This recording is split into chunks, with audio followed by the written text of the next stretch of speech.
Enclavada en el sereno sur de Francia, la Virgen de Lourdes es un lugar sagrado y venerado, reconocido como uno de los santuarios marianos más importantes del mundo. Ha sido la fuente de 70 milagros médicos reconocidos oficialmente por la Iglesia Católica, consolidando su lugar en la historia como un poderoso destino espiritual. Pero la historia de Lourdes comenzó una fría y común mañana, el 11 de febrero de 1858, cuando una humilde familia se encontró sin leña para calentar su modesto hogar. La joven Bernadette Soubirous, una niña de esta familia empobrecida, junto con su hermana menor y una amiga, se aventuraron a recoger leña. Cuando llegaron a una curva del río, su búsqueda los llevó a una pila de madera a la deriva. Bernadette, al meterse en el arroyo poco profundo para recoger la madera, de repente se encontró con algo extraordinario. En ese mismo momento, experimentó la primera de muchas visiones de la Virgen María, un acontecimiento que cambiaría para siempre su vida y, con el tiempo, el curso de la historia misma. Sin embargo, lo que muchos quizás no sepan es que la visión de Bernadette no solo marcó un despertar espiritual, también incluyó una serie de misteriosas predicciones para el año 2025. Si bien las razones detrás de estas profecías siguen sin estar claras, su inquietante progresión parece desarrollarse con cada día que pasa. ¿Podrían estas predicciones señalar el comienzo de algo mucho más significativo, algo que aún no hemos comprendido por completo? La visión inicial de la señora tuvo lugar el 11 de febrero de 1858, en la pequeña y tranquila ciudad de Lourdes, ubicada a lo largo del río Gave-de-Po, al pie de los majestuosos Pirineos. En ese momento, Lourdes tenía una población de aproximadamente 4.000 personas, incluido François Soubirous, un ex molinero que estaba pasando por tiempos difíciles. Viviendo en la pobreza, él y su esposa, Louise, criaron a 6 hijos en una casa abarrotada de una sola habitación. Su hija mayor, Marie Bernadette, conocida simplemente como Bernadette, tuvo un comienzo difícil en la vida. Pasó parte de su infancia con parientes, recibió muy poca educación formal y no sabía leer ni escribir. En el transcurso de las semanas siguientes, Bernadette regresó a la gruta de Massabielle 17 veces más, y cada vez vio a la señora, aunque nadie más podía verla.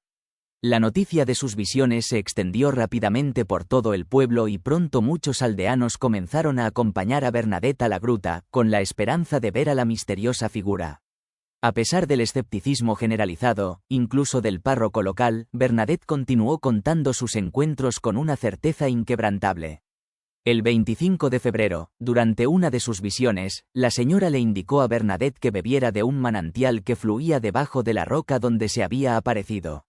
Al principio no se veía ningún manantial, pero Bernadette, decidida a seguir la guía de la señora, comenzó a cavar en la tierra. Milagrosamente, al poco tiempo, empezó a brotar agua. Bernadette bebió de ella y se lavó la cara, y pronto otros siguieron su ejemplo. El agua, aunque científicamente no era nada destacable, empezó a ser celebrada por sus propiedades curativas. Hoy, el manantial sigue fluyendo a un ritmo de 32.000 galones por día. A medida que pasaban los días, las instrucciones de la señora se hicieron más específicas. El 27 de febrero y el 2 de marzo, le pidió a Bernadette que le dijera al sacerdote que construyera una capilla en el lugar de las apariciones y que organizara procesiones allí. La noticia se difundió rápidamente en la prensa francesa y pronto, grandes multitudes comenzaron a reunirse en la gruta. La afluencia de visitantes fue tan grande que las autoridades tuvieron que intervenir para mantener el orden. El 25 de marzo, festividad de la Anunciación, la señora finalmente reveló su identidad a Bernadette en el dialecto local de Lourdes: «Yo soy la Inmaculada Concepción». Esta declaración se produjo apenas unos años después de que la doctrina de la Inmaculada Concepción fuera proclamada oficialmente por la Iglesia Católica en 1854. La última aparición ocurrió el 16 de julio, festividad de Nuestra Señora del Monte Carmelo. A pesar de soportar un intenso escrutinio y cuestionamiento por parte de las autoridades locales, Bernadette se mantuvo firme en su testimonio. Su convicción no vaciló, incluso cuando el alcalde de Lourdes tomó medidas para cerrar la gruta y el manantial, supuestamente por razones de higiene. Sin embargo, en 1862, después de una investigación exhaustiva por parte de una comisión de la Iglesia, el obispo local declaró que las visiones eran genuinas, afirmando la devoción a Nuestra Señora de Lourdes. Ese mismo año, comenzaron las obras de una iglesia para honrar el lugar donde habían tenido lugar las apariciones. La historia de Bernadette Soubirous y la Virgen de Lourdes sigue inspirando y resonando en millones de personas en todo el mundo. Sigue siendo un poderoso recordatorio de la fe, la resiliencia y el misterio perdurable de la intervención divina. Bernadette Soubirous pasó los últimos años de su vida en el convento de las Hermanas de la Caridad en Lourdes, donde falleció en 1879 a la tierna edad de 35 años. Su vida y devoción a la Virgen de Lourdes han dejado una marca indeleble en la historia y, en 1925, fue beatificada y canonizada en 1933. A medida que se difundió la noticia de sus visiones, peregrinos de toda Francia y más allá comenzaron a acudir en masa a Lourdes, atraídos por las historias de curación y gracia divina. En 1876, una asombrosa cantidad de 100.000 peregrinos se reunieron para presenciar la consagración de la iglesia construida en la gruta y, con el paso de los años, la ciudad se convirtió en uno de los destinos de peregrinación más famosos del mundo. Las multitudes se hicieron tan grandes que en 1883 se comenzó a construir una segunda iglesia para dar cabida a la creciente cantidad de fieles visitantes. En 1958, año del centenario, la visita a Lourdes alcanzó la asombrosa cifra de 6 millones de peregrinos, y desde entonces las cifras se han mantenido altas, con alrededor de 5 millones de visitantes cada año, muchos de los cuales acuden en busca de curación física. Desde la primera curación registrada en 1858, las historias milagrosas siguieron multiplicándose y, en 1861, una comisión de la Iglesia examinó 100 curaciones registradas y reconoció oficialmente 15 de ellas como milagrosas. En 1909, el cuerpo de Bernadette fue exhumado y se descubrió que estaba incorrupto, un fenómeno extraordinario en el que el cuerpo permanece notablemente conservado después de la muerte. En las décadas siguientes, su cuerpo fue exhumado varias veces. En 1919, fue encontrado aún bien conservado, aunque ligeramente desfigurado, y en 1925, fue enterrado nuevamente en un nuevo ataúd en la capilla de Santa Bernadette en el convento de las Hermanas de la Caridad, donde su tumba se ha convertido en un lugar de peregrinación por derecho propio. Mientras que la historia de Bernadette Soubirous y los milagros de Lourdes siguen inspirando a millones de personas, las profecías de la Madre Mariana de Jesús Torres, que se dieron entre 1582 y 1635 en Quito, ofrecen una visión cruda e inquietante del futuro. En sus profecías, la Madre Mariana previó la declaración de la infalibilidad del Papa como dogma de fe, una doctrina proclamada más tarde en 1854, y predijo que el mismo Papa también declararía el dogma de la Inmaculada Concepción, lo que ocurrió poco después. Pero sus profecías iban más allá de las declaraciones teológicas, anunciaban una época de gran agitación espiritual. Según la Madre Mariana, la Iglesia se enfrentaría a desafíos sin precedentes, incluido el surgimiento de pasiones desenfrenadas y sacrilegios. Estos deseos conducirían a una profunda degradación moral, y Satanás trabajaría a través de sectas masónicas para corromper la sociedad, especialmente entre los jóvenes. El sacramento del bautismo se volvería poco frecuente y muchos niños nunca recibirían la gracia de la confirmación. El sacramento de la penitencia solo se practicaría en las escuelas católicas, que serían atacadas por quienes ocupaban posiciones de poder. De manera similar, el sacramento de la Sagrada Comunión sufriría, y muchos creyentes lo abandonarían. El sacramento de la extremaunción, vital al final de la vida, sería descuidado y muchos morirían sin el consuelo y la gracia de los ritos finales de la Iglesia. El sacramento del matrimonio, que simboliza la sagrada unión de Cristo y su Iglesia, sería profanado y atacado por las fuerzas de la masonería, que impulsaría leyes injustas que facilitarían a las personas vivir en pecado y tener hijos ilegítimos. Esto daría como resultado la ruptura generalizada de la unidad familiar y la Iglesia perdería su influencia sobre las instituciones sociales. La escasez de vocaciones sacerdotales y religiosas se convertiría en una preocupación acuciante y el sacramento del orden sagrado sería ridiculizado, oprimido y despreciado. El diablo apuntaría a los ministros del Señor, buscando destruir sus vocaciones y corromper a muchos de ellos, lo que provocaría un escándalo dentro de la comunidad cristiana. Cuando las fuerzas del mal parecieron triunfar, sobrevino una época de gran sufrimiento, en particular para los buenos pastores de la Iglesia, incluido el Papa, que sería perseguido y encarcelado en el Vaticano. Estos tiempos estarían marcados por una profunda crisis espiritual, en la que el Papa derramaría lágrimas amargas, pidiendo orientación y santidad para el clero de todo el mundo. La Madre Mariana predijo que quienes deberían haber defendido los derechos de la Iglesia se convertirían en cómplices de la persecución de la Iglesia, alineándose con los enemigos de la fe. Pero también prometió que cuando el mal pareciera victorioso y los que estaban en el poder abusaran de su autoridad, su caída sería rápida. La sociedad se vería abrumada por la impureza, y los espacios públicos se llenarían de una depravación inimaginable. La inocencia entre los niños y el pudor entre las mujeres escasearían, y la virtud sería casi inexistente, dejando solo a quienes buscaran refugio en los claustros para preservar su pureza. En estas siniestras profecías, la Madre Mariana pinta un cuadro de un mundo en decadencia espiritual, que refleja muchas de las preocupaciones que enfrenta la Iglesia en los tiempos modernos. La batalla por las almas, la defensa de los sacramentos y la protección de la inocencia se convertirían en temas centrales en la lucha continua entre el bien y el mal. El mensaje perdurable de estas profecías sirve como un llamado a la acción para que los fieles permanezcan vigilantes y comprometidos con su fe, incluso frente a una oscuridad abrumadora. Sin castidad, el fuego divino de la purificación será necesario para limpiar la tierra. El diablo, habiéndose infiltrado en todas las capas de la sociedad, buscará corromper los cimientos mismos de la familia apuntando a los corazones inocentes de los niños. Se deleitará perversamente en extraviar a los jóvenes, manipulando su pureza e inocencia para su propio beneficio. Sin embargo, en medio de esta oscuridad, las comunidades religiosas se mantendrán firmes, brindando el apoyo necesario a la Iglesia y trabajando con valentía para llevar almas a la salvación. Lamentablemente, el clero secular vacilará, abandonando sus deberes sagrados en pos de la riqueza y las ganancias mundanas, dejándose llevar por las tentaciones del poder y del materialismo. Sin embargo, al final, después de soportar estas pruebas, la Iglesia emergerá victoriosa. Resurgirá de las cenizas como una joven acunada en los brazos del Hijo Divino, regocijándose en su triunfo. A quienes permanezcan fieles, escuchen las inspiraciones de la gracia y mediten en las grandes misericordias de Dios, el Señor y su Santísima Madre les otorgarán gracias especiales, elevándolos tanto en esta vida como en la venidera.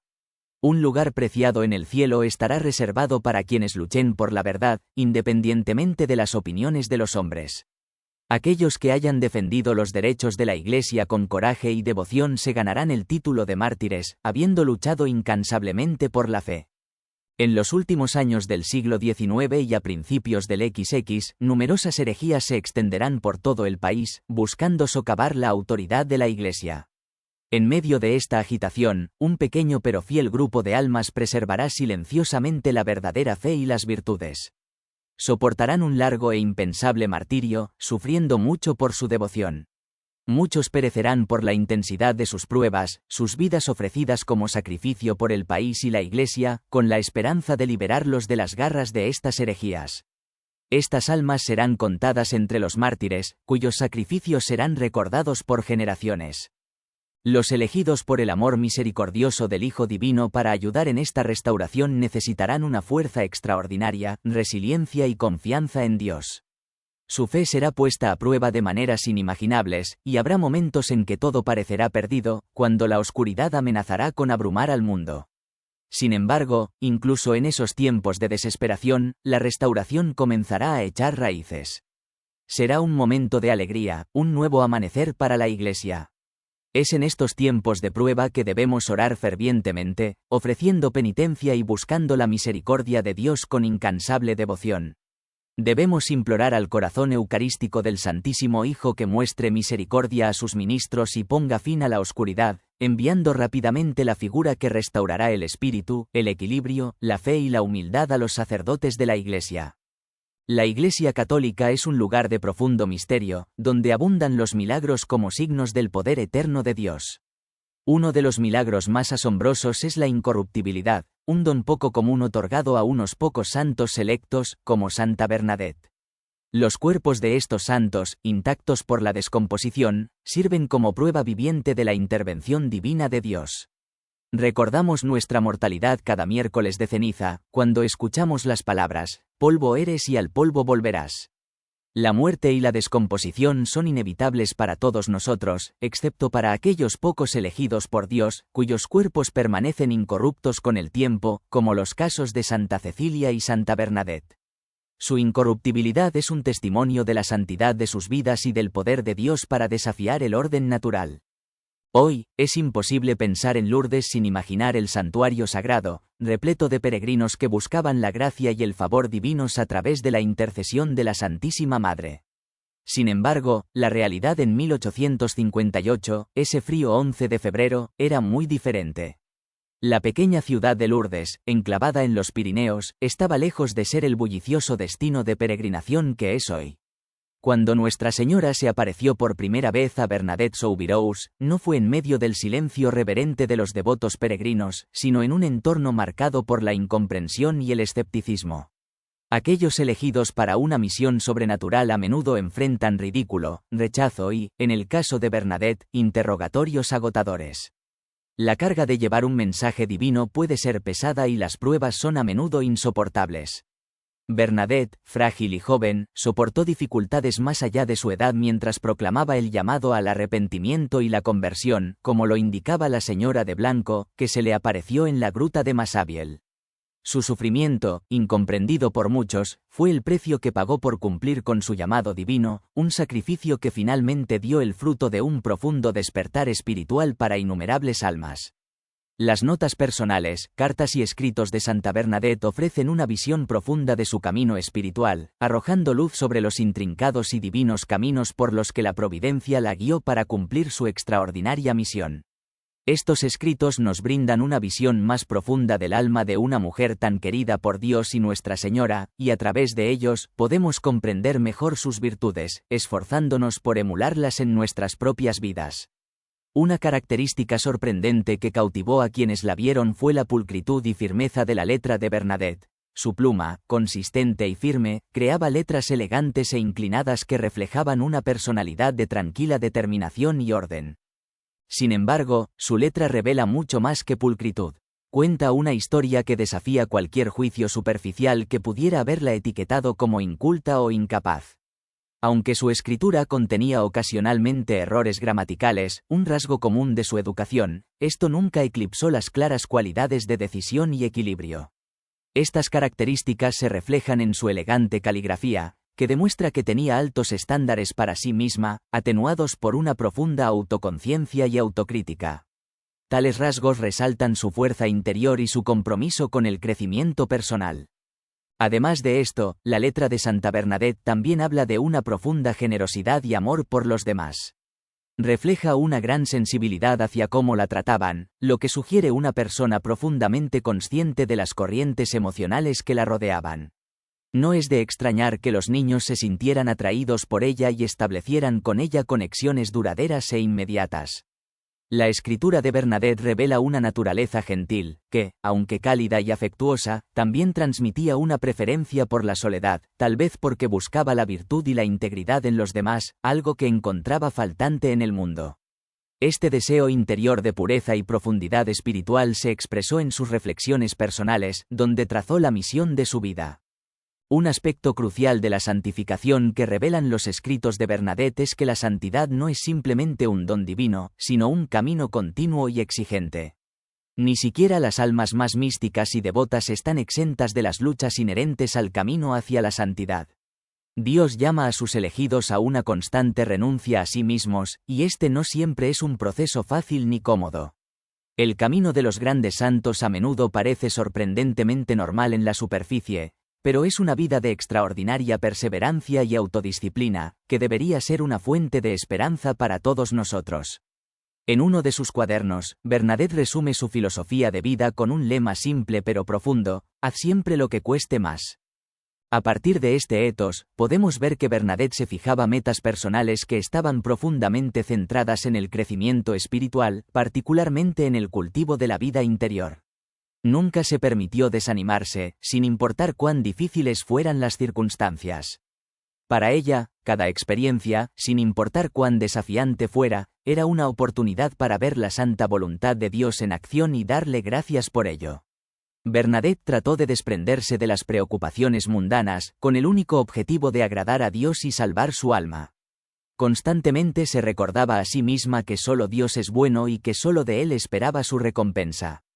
En su esfuerzo por la santidad, Bernadette tomó la decisión consciente de evitar los apegos personales, concentrándose en cambio en amar a sus hermanas únicamente por amor a Dios.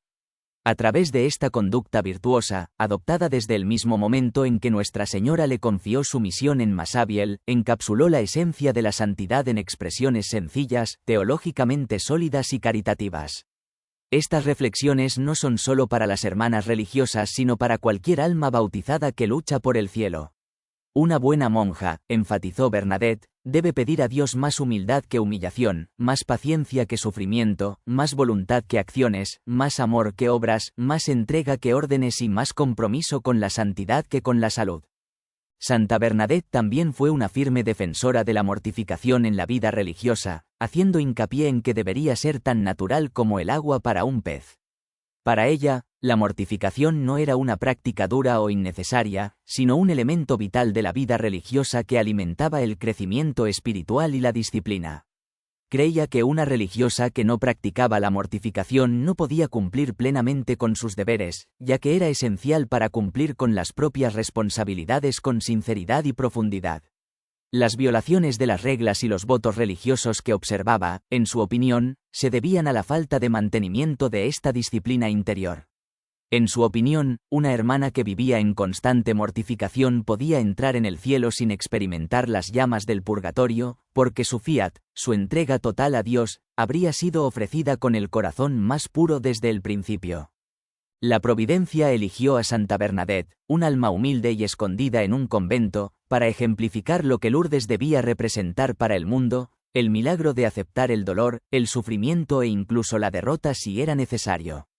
Aunque nos maravilla el hecho de que una jovencita tan joven fuera elegida para anunciar el mensaje de la Inmaculada Concepción y convertirse en la fundadora del lugar de peregrinación de milagros más célebre del mundo, también deberíamos admirar su vida austera marcada por innumerables pequeños sacrificios. Sin embargo, como suele suceder con las miserias de la naturaleza humana estropeada por el pecado original, tal entrega puede parecer lejana de nuestras propias tendencias egoístas, dejándonos con un sentimiento de tímida admiración o incluso de incomodidad.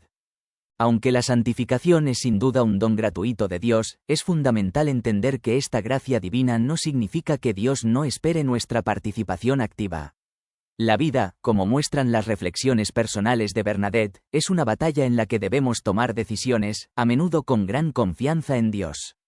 Sus cartas, en particular una al Papa Pío IX fechada el 17 de diciembre de 1876, revelan las profundas virtudes que dominaron su espiritualidad: humildad, fe, equilibrio y una profunda confianza en el plan de Dios. En esta carta, escribe: Santísimo Padre, yo nunca me hubiera atrevido a tomar la pluma para escribirle a vuestra santidad. Yo, una pobre hermana pequeña, al principio tenía miedo de ser demasiado atrevida.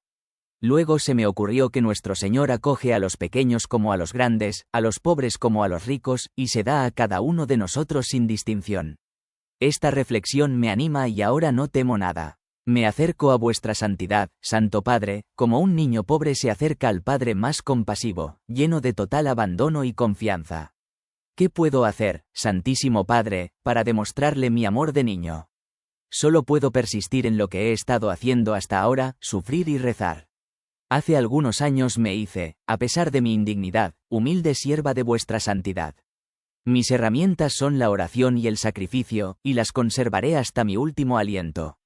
El arma del sacrificio finalmente será abandonada, pero el arma de la oración me seguirá al cielo, donde tendrá mucho más poder que aquí en la tierra. En esta carta sencilla pero profunda, Santa Bernadette resume su camino espiritual: sufrir y orar. Su vida demuestra que fue a través de estas dos acciones, la oración y el sufrimiento, que pudo permanecer firme en su fe, incluso cuando se enfrentó a la incomprensión y la desgracia. Su vida, al igual que las aguas milagrosas de Lourdes, se convirtió en una llamada a la conversión, mostrando que la santidad no es simplemente un don divino, sino algo que requiere compromiso activo y autosacrificio. La Iglesia utiliza sabiamente la conducta de los videntes como criterio para verificar la autenticidad de revelaciones específicas, y en el caso de Bernadette, su vida es tanto un testimonio de la verdad de sus visiones como los milagros que siguieron. Lejos de ser simplemente una mensajera de lo sobrenatural, Bernadette vivió su misión con tal plenitud que su vida misma se convirtió en una proclamación viviente de la necesidad de conversión y arrepentimiento. Esta profunda integración de su misión en su vida diaria sirve como un poderoso testimonio para todos los que visitan Lourdes o leen sus escritos. Su muerte, el 16 de abril de 1879, es un último llamado a la penitencia, y su cuerpo incorrupto es un testimonio de la gloria que le fue concedida después de haber concluido su peregrinación terrenal. Desde el momento de su muerte hasta hoy, Santa Bernadette sigue siendo un símbolo para todos los cristianos de la ternura amorosa de María y del poder misericordioso de su Hijo. Ella sigue pidiendo la restauración del mundo a través de una profunda efusión de la redención divina. La preservación de su cuerpo después de la muerte es particularmente significativa. La descomposición corporal, una consecuencia de la caída, está íntimamente ligada al pecado humano, y a menudo se la considera un signo de la corrupción de la condición humana. Sin embargo, Dios puede permitir que ciertos signos, como la incorruptibilidad del cuerpo de un santo, nos inspiren y dirijan nuestros pensamientos hacia la posibilidad de la santidad más allá de la muerte. Si bien la incorruptibilidad rara vez es la prueba principal en un caso de canonización, puede ser una señal convincente de que Dios está afirmando la santidad de la persona y la verdad de su misión. La promesa del cristianismo no es solo una eternidad de felicidad para el alma, sino también la resurrección del cuerpo glorificado a la vida eterna. El cuerpo importa en la fe cristiana. Y a veces, quizás simplemente para inspirar asombro y reflexión, Dios nos da señales como la incorruptibilidad del cuerpo de un santo. Estas señales tienen el propósito de llevarnos a maravillarnos, a reflexionar y a reconocer el profundo misterio de la resurrección que nos espera a todos.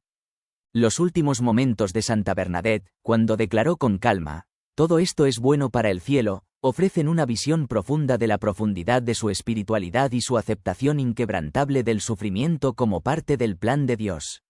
Su vida, tanto en su sencilla devoción como en sus intensas pruebas, nos guía hacia la santidad. Si uno contempla su rostro sereno, casi incorruptible, velado con sencillez, y se siente movido a buscar la santidad, entonces el milagro de su vida y muerte ha cumplido su propósito. Aunque la fe no depende de la incorruptibilidad de los santos, estos signos sirven como recordatorios hermosos e imponentes de la santidad que Dios puede otorgar. A lo largo de su vida, Bernadette se mantuvo firme en su testimonio. Incluso cuando su fama se extendió, no permitió que la atención la influyera. Periodistas, admiradores e incluso aquellos que intentaban explotarla para obtener ganancias personales se acercaron a ella, pero Bernadette se mantuvo firme, negándose a aceptar sobornos o bendecir objetos por el bien de la fama. En contraste con las tentaciones del mundo moderno, las redes sociales, la validación pública y la búsqueda de reconocimiento, la devoción de Bernadette a Dios nunca vaciló. Mantuvo su enfoque en lo sagrado, sin verse afectada por las distracciones de la fama o la aprobación mundana. Su vida se erige como un poderoso contrapunto a los valores superficiales que a menudo dominan nuestra cultura. El 29 de julio de 1866, Bernadette ingresó en las Hermanas de la Caridad, tomando el nombre religioso de Marie Bernard y eligiendo a San Bernardo como su santo patrono. Esta decisión marcó un punto de inflexión en su vida, ya que se retiró de la vida pública, permitiendo que las apariciones permanecieran asociadas con la Santísima Virgen. En el convento, sirvió en la enfermería y como sacristana, mostrando la misma humildad y autosacrificio que habían caracterizado su vida anterior. No estaba interesada en el reconocimiento para sí misma, sino que se centró en servir a Dios y a su comunidad.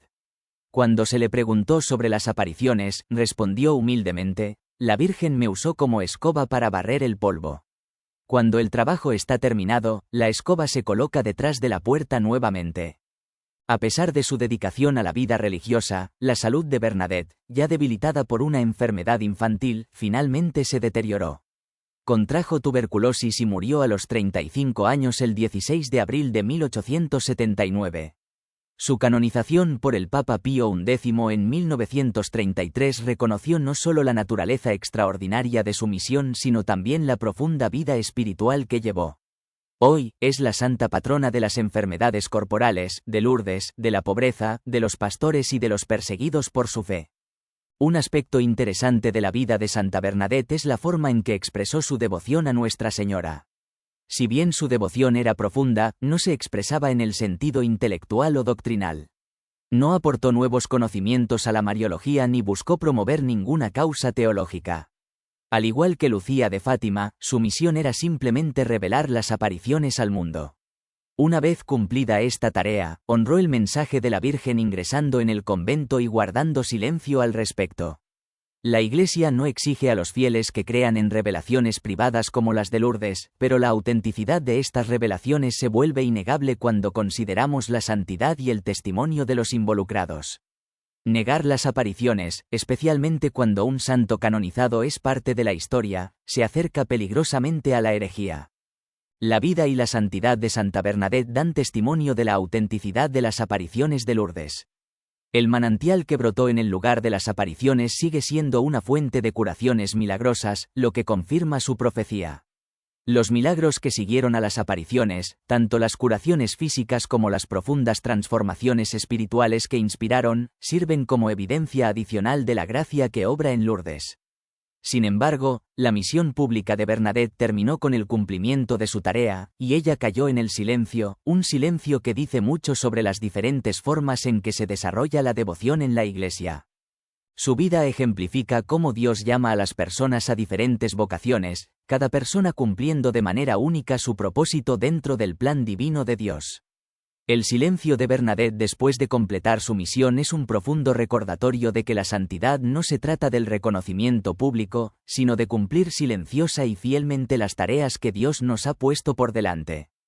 Finalmente, el secreto que Nuestra Señora confió a Bernadette, para que fuera revelado al Papa Pío IX, agrega otra capa de misterio y profundidad a su misión. Desde Lourdes hasta Fátima, los secretos confiados a los videntes fueron compartidos en paralelo con la curación de los cuerpos de los fieles. Esto plantea una pregunta importante: ¿qué es más difícil de curar para Dios, el cuerpo o el alma? Para Nuestra Señora, ninguno es difícil, ya que está llena de gracia y puede conceder lo que desee. Si ella cura tantas dolencias físicas en Lourdes, ¿cuánto más debemos pedirle que sane nuestras almas? Busquemos su gracia y pidamos la transformación de nuestras almas, para que las heridas y los defectos ocultos dentro de nosotros puedan ser sanados milagrosamente. En los Evangelios, Cristo curó dolencias físicas y espirituales, demostrando que sus milagros eran una señal de su poder divino para sanar tanto el cuerpo como el alma.